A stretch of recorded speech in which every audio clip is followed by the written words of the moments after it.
All right, welcome back to the channel. So Terence Crawford says he may be leaving Top Rank, open to leaving Top Rank after the Kell Brook fight. And if that's the case, be very prepared for Terence Crawford to lose to Kell Brook. Let's talk about that in this video.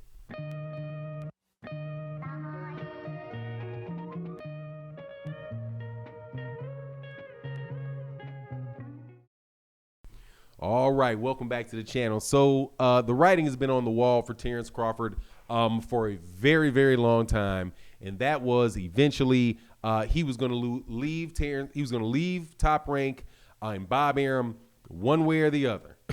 He's either going to get smart and get out and get over to an organization that he has a chance to be treated as if, you know, he's one of the best fighters in the world, or he's going to stay where he is, earn what for him is a good living, and be second fiddle to every new person that walks through the door over the course of his career, because that is exactly what's been going on to Terence Crawford.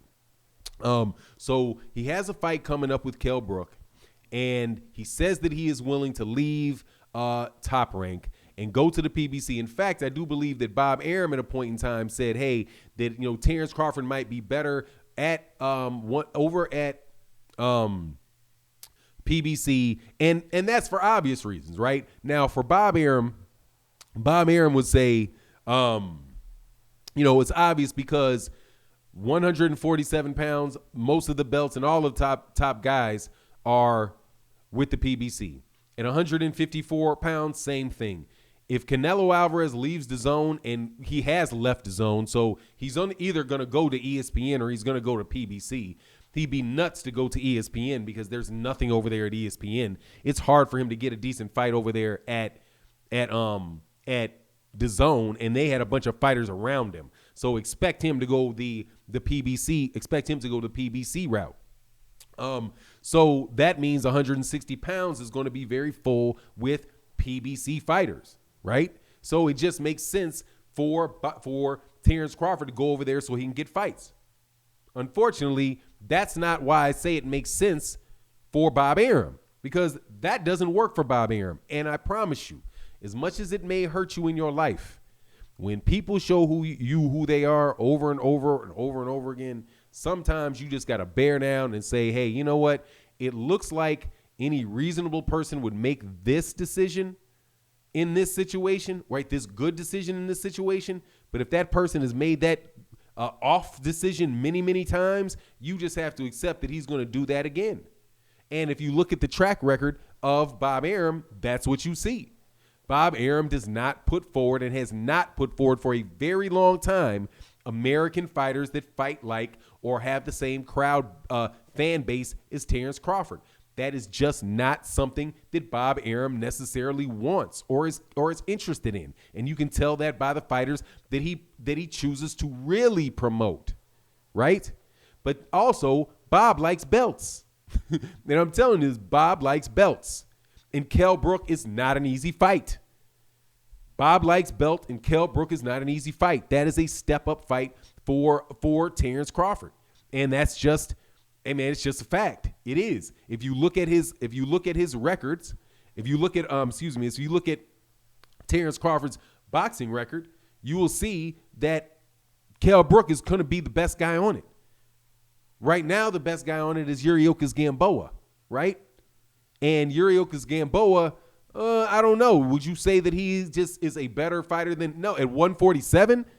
No. Even Yuriorkis Gamboa, when he was at 135 and fought Terence Crawford at 135, was still a guy that was basically a 126 pounder fighting a guy at lightweight. I mean, even right now, Yuriorkis Gamboa at this late stage in his career, 38 years old, still isn't getting above lightweight. That's just not his weight class. So Terence Crawford ran through Yuriorkis Gamboa, and as he should, he's a better fighter than Yuriorkis Gamboa. It is what it is. But this Kell Brook thing could be better. And if he does not get a win, if he does not get a knockout, which I don't expect for him to get from Kell Brook, because I think Kell Brook is going to take that option away from him.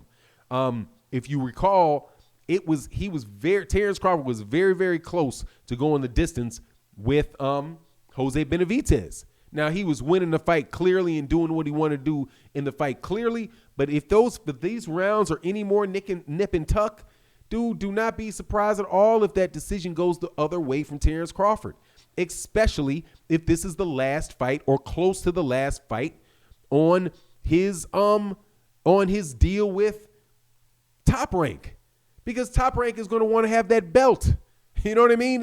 They're going to want to have they would rather have Kell Brook with the WBO belt, Kell Brook with the WBO belt than Terence Crawford having the WBO belt and be with the PBC. Now, could I be wrong? Absolutely, I could be wrong. 100% I could be wrong.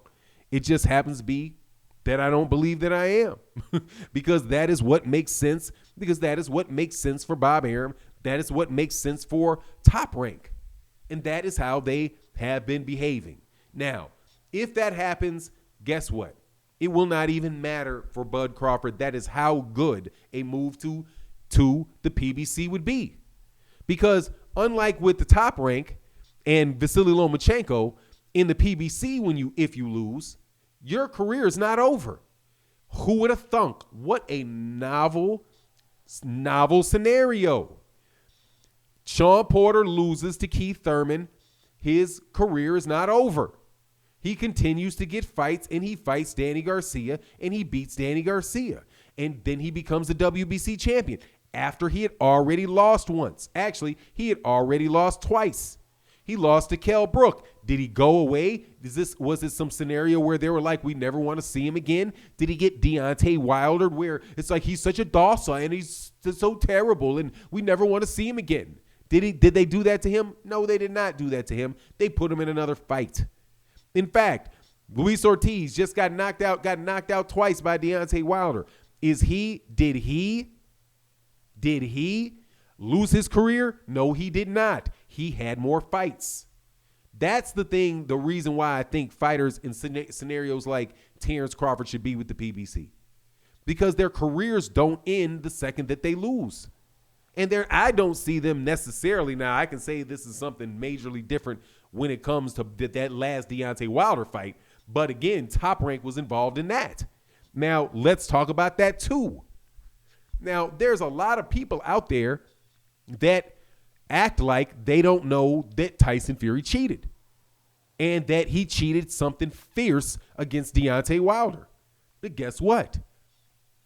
There are a lot of people that do know that, and many of them are actual boxers who can see that glove ain't right. So, Terence Crawford, you have Kell Brook running on his treadmill, looking at a picture of getting encouragement from Tyson Fury beating Deontay Wilder, looking at the tape, the same tape where multiple people see Tyson Fury cheating. And Kell Brook ain't stupid. Kell Brook knows Tyson Fury cheated too. So guess what you need to be prepared for?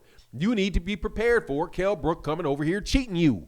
And that's just the truth. You have to be prepared for that. You have got to get him out of there. Especially if you were openly talking about leaving Top Rank.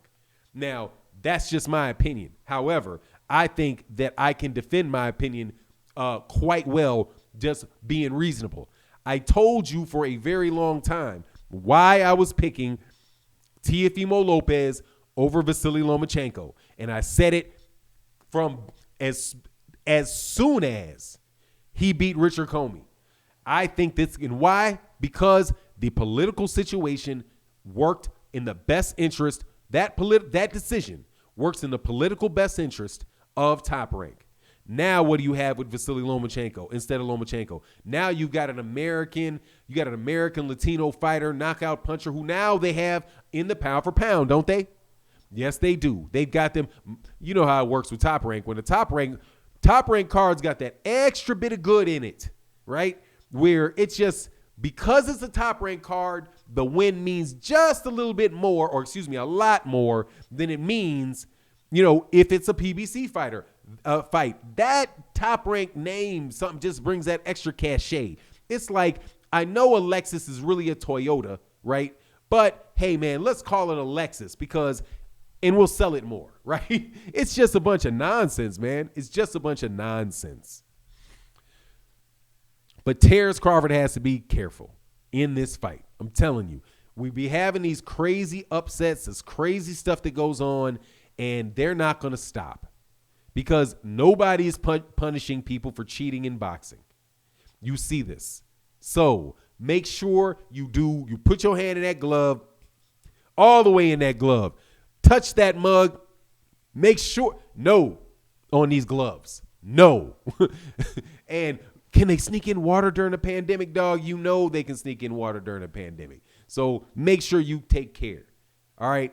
And then if you can get out of Dodge, get out of Dodge. Because they don't love you over there, Terrence. And you got a whole bunch of your fans that would love for you to be at the PBC so that they can see you fight, not just, oh, maybe one day we'll get an Errol Spence Jr. fight. No, dude, we can see you fight a whole bunch of people that you can make a lot of money fighting, man. A lot of really good fights over there at 147, at 154, and at 160. No need to sit around and wait around for Josh Taylor and Jose Ramirez to take all your shine, because that's what is going to happen. And they now signed Monster Inoue, and you saw how they did you for Tyson Fury, and Lomachenko's gone now too. So you know you about to go. If they'll do a fire sale on Lomachenko, you know you next. Anyway, that's my take on the matter. You let me know what you think. And with that, I'm out. Peace.